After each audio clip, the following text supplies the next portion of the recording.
thrilled to have you. We're thrilled to be able to share this with you and show you, especially before patients come. We are opening officially on June the 20th. Okay? I have with me today Kevin Lee, who's one of my supervisors in the emergency department, Jennifer Jones, who's my educator, and Amanda Wright, who is one of our staff nurses, and we'll be conducting the tours. If I can, first by telling you a little bit about our lobby. I'm sorry that you're having to listen to this for 157 times. If you've ever been currently in the emergency department, you are aware it looks like you're waiting for the bus to pick you up in our waiting room. Let's just call it like it is, okay? And it offers no privacy to our patients or to family members to discuss anything.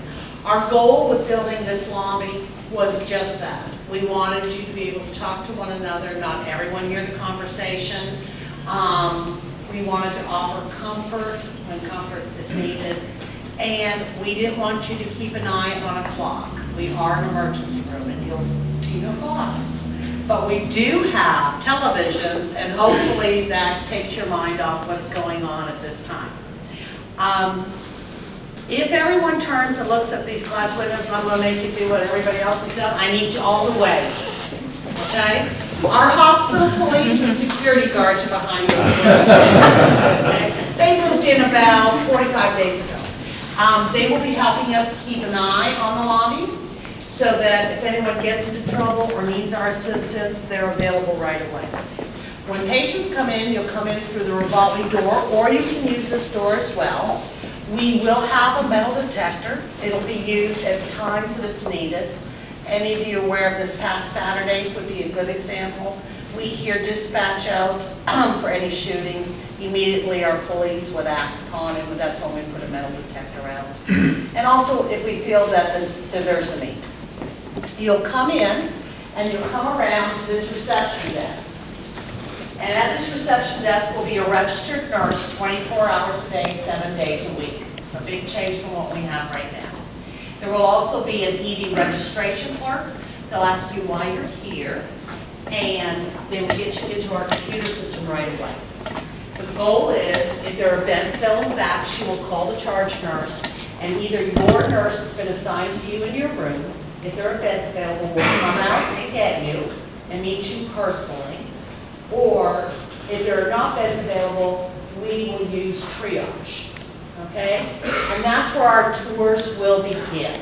So I'm going to divide you up into groups, and I'm going to assign you someone, and I'm not, if you will remember who you're with, because we crisscross and everything as we're going through the new department.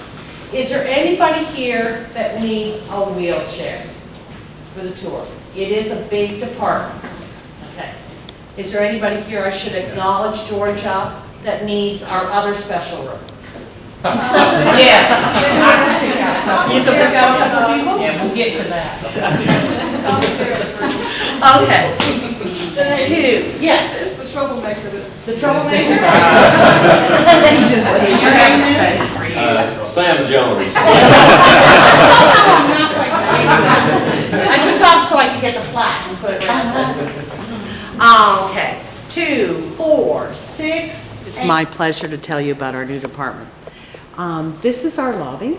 If you saw the current lobby we have, I'm not going to lie, it looks like a bus stop, like you're waiting to catch the bus. Our goal for this lobby was to offer privacy to our patients and their family members, so that for them to be comfortable. As any emergency room, we do not want you keeping your eye on the clock. What we want you to do is to get in the emergency room and get out of the emergency room. And we designed the flow of the emergency room is one way in and one way out.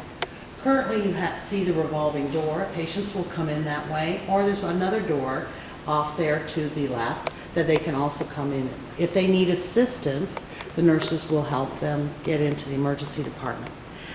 The patients will come around, and right here is a reception desk, and there will be a registered nurse here 24 hours a day, 7 days a week, along with a registration clerk.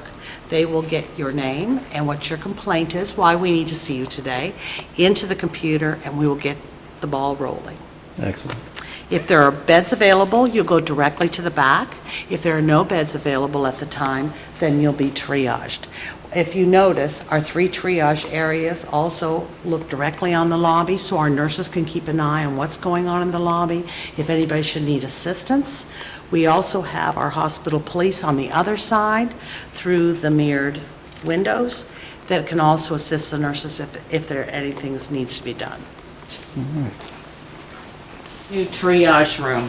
Currently, we have very small triage rooms that doesn't afford family members to come in with their loved ones to talk to the nurse about why they're here, and it's really important that they do, and they're able to do that.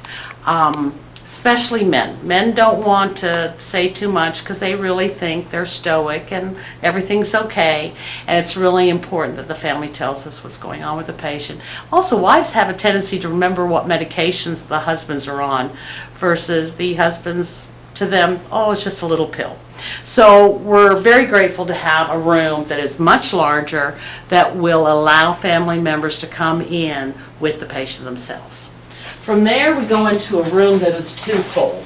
Our goal with this room, right directly behind the triage room, is, should we have no beds available at the time, we can use this room to bring patients in, do EKGs, do lab work, do portable x-rays.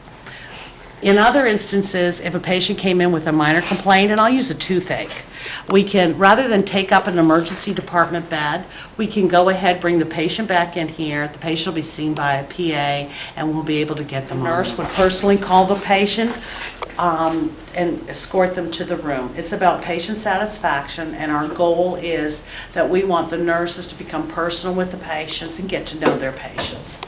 Right here we have 2 family rooms. We currently don't have any, and we want to be able to offer a nice quiet area for families to come when unfortunate things happen.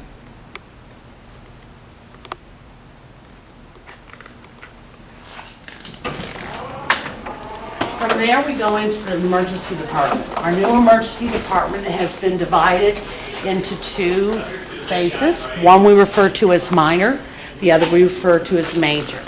The difference is that every major room, if you'll come with me, has a very large doorway. And the goal of this is that we can open up these doors so that we can get the equipment and the personnel in that we need to take care of these patients. These rooms also have cardiac monitors in every single room. They also have computers for the nurses to work at and take the information from patients and family members. And every room now comes with a television set. So we hope that you're here for a minimal amount of time, but that while you're here, it's enjoyable. The nurse's station was built so that a nurse can see all her patients and keep an eye on them. We also built the nurse's station so that they have a refreshment area within the nurse's station. Currently, my nurses actually have to leave the emergency department and enter a small room off a back hallway to go get refreshments for our patients and our family members, and our goal was to work smarter, not harder, and keep everything within the nurse's station so the nurses have what they need to do their jobs. Around the corner, we've put our physicians. This small room is for attendings, and that's when a doctor comes in to either see one of his patients in the emergency department, or he's come in because a patient needs to be admitted.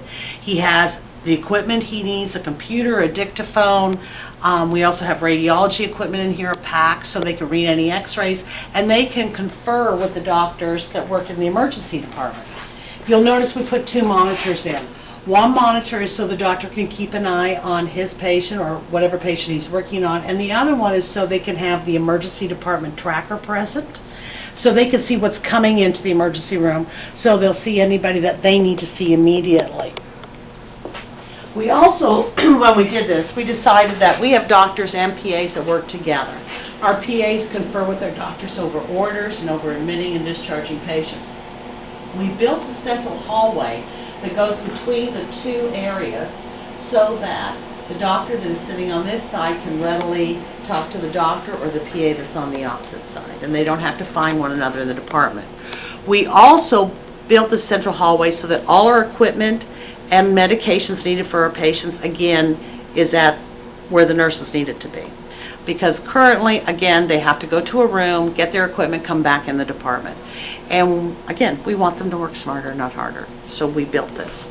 All our Pyxis machines in our department are all set up exactly identical, so no matter where a nurse is working within the department, she can go to the exact same area in the Pyxis supply machine and get out the equipment she needs for a patient. Okay? As we go along here in the emergency room, in our current department, we have nowhere to isolate a patient should they need respiratory isolation. Examples would be patients that have TB. We currently now in the new department will have 2 rooms. It has an ante room, which means that the nurse will go in, she will glove, gown, and whatever else she needs to do prior to, going in to see the patient. And then the patient has a nice private room with its own bathroom, so everything is self-contained in that department. Is that we have 4 trauma rooms. And what we did is first of all, if you've ever been in the emergency department, the current department, it's very difficult for the staff to get in and everyone to get in with their equipment. So what we did was we designed a trauma room where we don't have a lot of equipment in it. What you see in here is basically meets the needs of our patients. What we did was, if you think about a patient having a respiratory problem, there is a head wall at the top of the bed with the oxygen and suction and cardiac monitor and everything coming towards the patient. In an emergency, especially a respiratory emergency, and the doctor needs to intubate a patient, he needs to be able to get to the head of the bed, and he doesn't need to be fighting any tubes or wires. So we have put booms in each one of our trauma rooms. The booms are self-contained oxygen, they also have medical air, they have suctioning, they'll have otoscopes, ophthalmoscopes, they will have a cardiac monitor on them.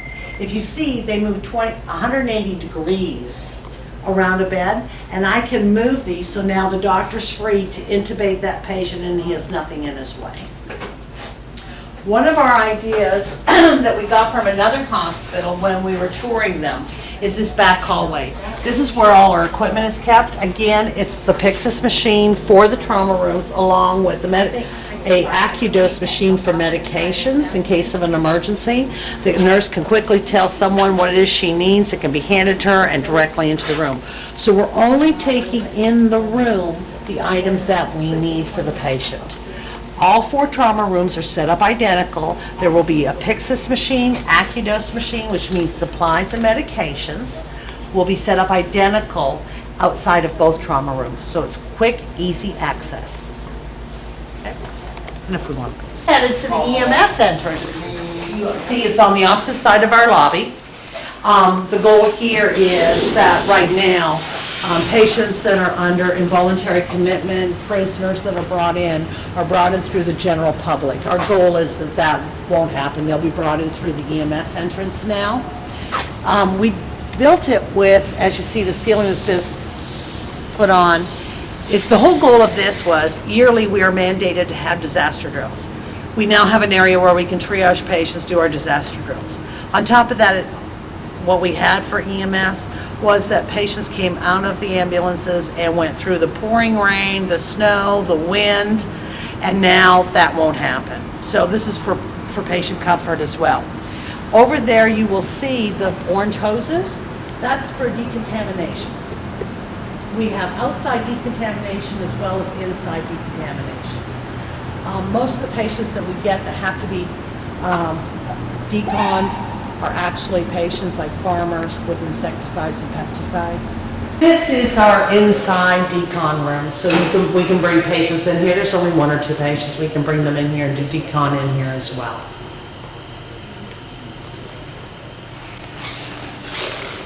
Okay. The doctors, as you see, have their own entrance to the emergency room now. Any doctor that's called in on an emergency will also park there, so they have direct access to the emergency department. They're not having to go throughout the hospital in order to get into the department. We have an eye room this direction.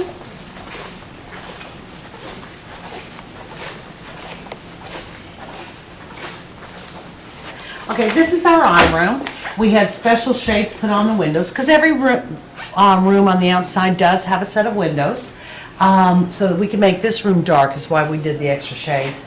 And you can see we have the large bowl, so if there is a head laceration, not only can we clean that out, we also have an eye wash station so we can clean and rinse out eyes.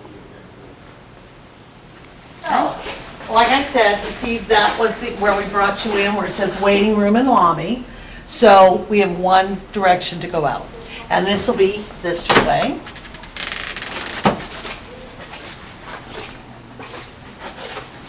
My supervisors will have an office back here. This will be e-registration, so that when you leave, this will be the area where we can help you out with financial assistance. You pay your co-pays for the emergency department on your way out, and anything else you might need financially. Our goal is to help the patients file. You know, some qualify and don't know they qualify for assistance, and that's what will go on here. Okay? And then we'll take patients out in wheelchairs, the families can pull up the cars here, and the nurses will assist them in taking them out. Once you go out this door, you can't come back in.